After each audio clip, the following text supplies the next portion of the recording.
Hannah was quiet upon hearing Claire's words.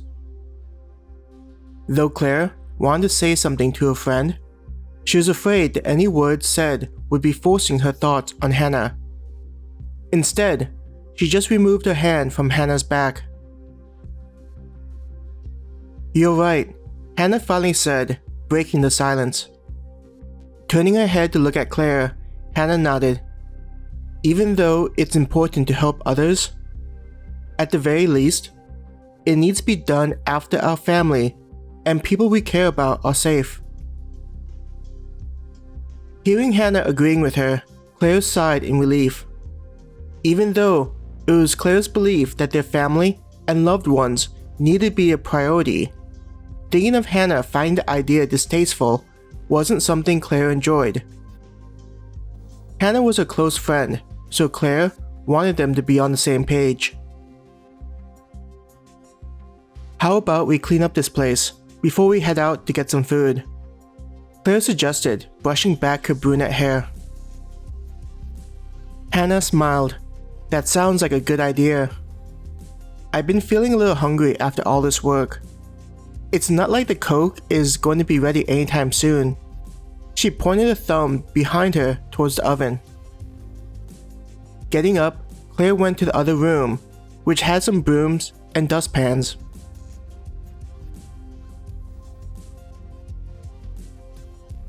As the door slid open, Claire breathed in the air of the underground city.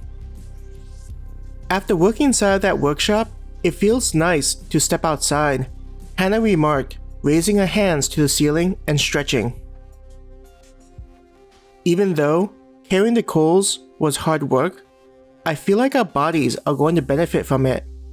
Claire could feel the soreness in her muscles. After the door to their workshop closed, they made their way towards the guild's central area. Compared to the silence of the workshop, the guild felt more alive.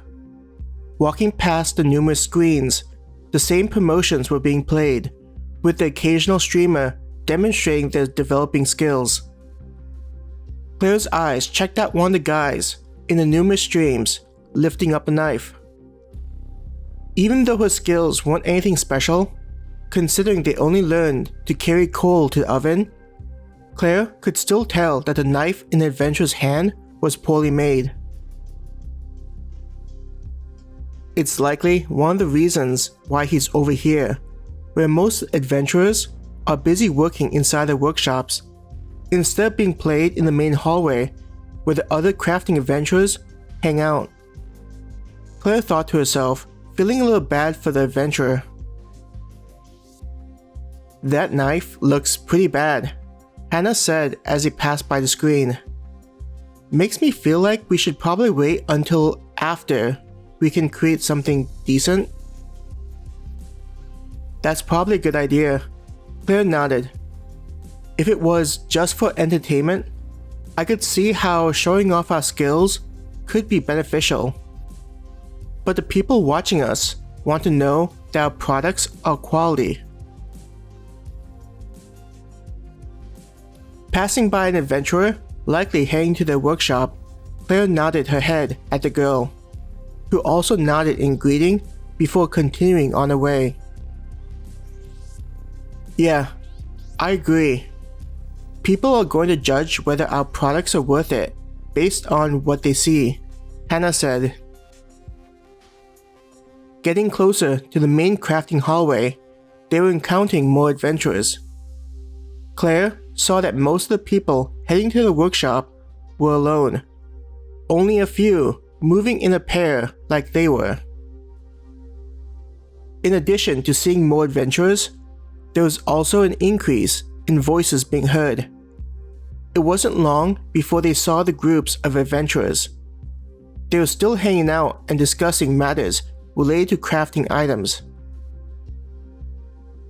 Occasionally, there'd be an argument that'd start up between adventurers, but was soon managed by their teammates. How long do you think it'll be until you guys are ready to make decent weapons, better than what's sold in the store? An adventurer asked one of their teammates. Along with these types of questions, Claire was hearing similar thoughts being brought up. Seems like people are struggling to get better items inside the store. Hannah wondered out loud. She was trying not to be too obvious, looking around at the people inside the hallway. It's understandable, Claire answered. I suspect that decent equipment will cost a lot of guild points, making teams want to rely on their members that have an interest in crafting and manufacturing. Thinking of the other groups that were similar to her and Hannah's family, it made her think how right she was about how vital crafting would be in the future. It may be as important as increasing the amount of energy inside their bodies.